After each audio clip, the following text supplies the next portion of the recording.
Hello বন্ধুরা, আসসালামু আলাইকুম। কেমন আছো তোমরা সবাই? আশা করছি যে যেখানে আছো সবাই সুস্থ আছো। আমি শাপলা কিচেন অ্যান্ড ব্লগের আরও একটা পর্বে তোমাদেরকে স্বাগত জানাই। তো আজকে আমি ছোলা ভুনা করে দেখাবো। স্ক্রিনে দেখে বুঝতেই পারছো এটা কত লোভনীয় হয়েছে। তো চলো শুরু করি মূল রেসিপি। আর রেসিপিতে যাওয়ার আগে অবশ্যই একটা লাইক দিয়ে ভিডিওটা দেখা কন্টিনিউ করো। তো এখানে আমি হাফ কেজির থেকে একটু বেশি পরিমাণে ছোলা নিয়েছি। এটাকে আমি সারা রাত ভিজিয়ে রেখেছিলাম। আর অবশ্যই ভালো রেজাল্ট পাওয়ার জন্য ছোলাটাকে সারা রাত ভিজিয়ে নেবেন। ভিজিয়ে রাখার পরে আমি 4 থেকে 5 বার ধুয়ে নিয়েছি। এটাকে ধোয়াটা অবশ্যই জরুরি। যদি ভালো করে এটা না ধোয়া হয় তাহলে যে ছোলার কালো যে কষটা আছে সেটা বেরিয়ে না গেলে ছোলাটা কিন্তু দেখতে কালো হয়। আর যে জিনিসটা দেখতে ভালো লাগে না সেটা কিন্তু খেতেও ভালো লাগে না। আর এখানে আমি দিয়ে দিয়েছি 1.5 কাপ পরিমাণে পেঁয়াজটা একটু বেশি পরিমাণে দেবেন, তাহলে গ্রেভিটা ঘন হবে। আর দিয়ে দিয়েছি একটা মাঝারি সাইজের আলু, এভাবে পিস করে আমি ছোট ছোট টুকরা করে কেটে দিয়েছি। আপনারা স্ক্রিনে দেখে অবশ্যই বুঝতে পারছেন। আর এখানে আমি কিছু গোটা মশলা ইউজ করব। তার মধ্যে আছে 2 টুকরা তেজপাতা 2টা, আর 4 টুকরা লবঙ্গ, তারপর 2টা বড় দারচিনি দিয়ে দিলাম এখানে। তারপরে পরিমাণ মতো হলুদ গুঁড়ো দিয়ে দিব। লবণটা আপনারা আপনাদের স্বাদ অনুযায়ী দিয়ে দেবেন। আমি এখানে 3 চা চামচ লবণ দিয়ে দিয়েছি।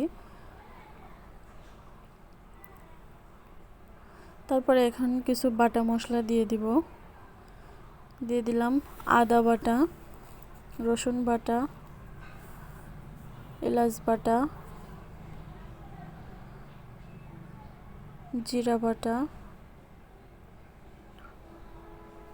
আর দিয়ে দিব কাঁচামরিচ বাটা। এখানে আপনারা কাঁচামরিচটা কিন্তু ছিঁড়েও ব্যবহার করতে পারেন। তো আমার কাছে বাটাটা ছিল, ওটাই দিয়ে দিলাম। আর এখানে আমি চাট মশলা ব্যবহার করেছি 1 চা চামচ। আর তেলটা দিয়ে দিলাম হাফ কাপ। মশলাটা আপনারা আপনাদের টেস্ট অনুযায়ী দিয়ে নেবেন, তাতে কোনো সমস্যা নেই। তো এগুলোকে আমি এখন ভালো করে মেখে নেব।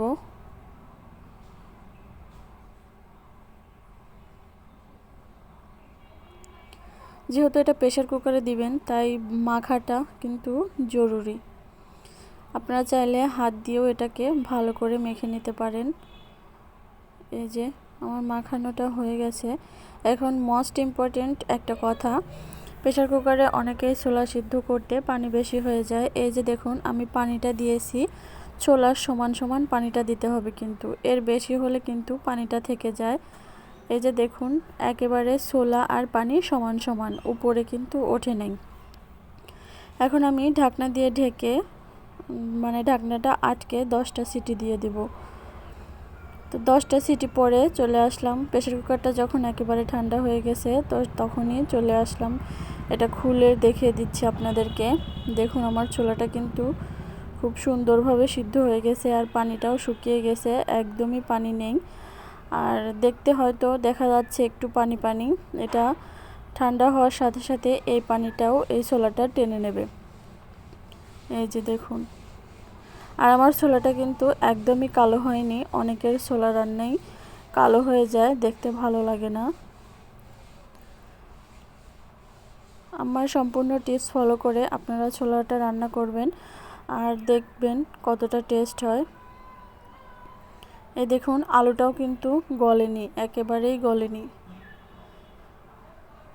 তো এইভাবেই ঢাকনা আটকে একেবারে ঠান্ডা হওয়া পর্যন্ত আমি আবারও রেখে দিব।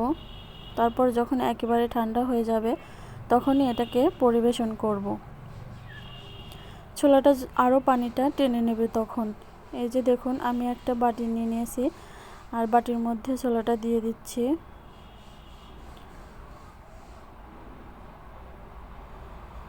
দেখতেই পারছেন এটা কত লোভনীয় হয়েছে। আর আমার লাইটিংয়ের সমস্যার জন্য হয়তো একটু কালো দেখাচ্ছে, কিন্তু ছোলাটা কিন্তু খেতে অসাধারণ টেস্ট হয়েছিল। আপনারাও বাড়িতে এভাবে ট্রাই করবেন আর কমেন্ট করে আমাকে জানিয়ে দিবেন কেমন হয়েছিল। আর অবশ্যই বন্ধুদের সাথে এই ভিডিওটা শেয়ার করে দেবেন। তো আজকের মতো এখানেই বিদায় নিচ্ছি। চলে আসবো অন্য কোনো দিন অন্য কোনো রেসিপি নিয়ে। ততক্ষণ সবাই ভালো থাকবেন। আর হ্যাঁ, অবশ্যই আমার চ্যানেলটাকে সাবস্ক্রাইব করে পাশে থাকা বেল বাটনটি অন করে দেবেন, যাতে পরবর্তীতে ভিডিওটা আপনার কাছে চলে যায়।